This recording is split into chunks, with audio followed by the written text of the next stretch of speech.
កំពូលអ្នកខ្ចីលុយហើយថ្ងៃនេះតែបញ្ជាលុយគេសិន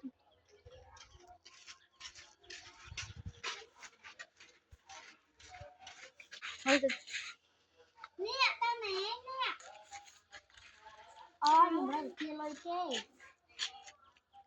ចឹងអ្នកចង់អង្គុយផ្ទះលេងខ្ញុំផ្សេងចឹងអូមិនអីទេនេះខ្ញុំទៅស្តានេតអីនេះ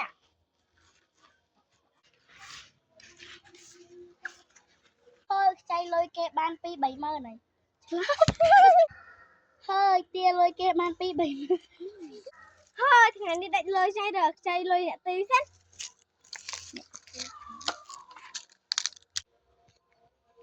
អ្នកទីទេ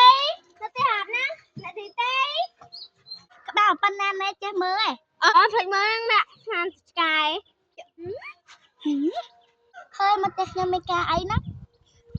អូខ្ញុំរត់មកខ្ចីលុយអ្នកឯង3-10ម៉ឺននេះសិនហ្នឹងណាហើយមានអីអ្នកឯងខ្ចីម្ដង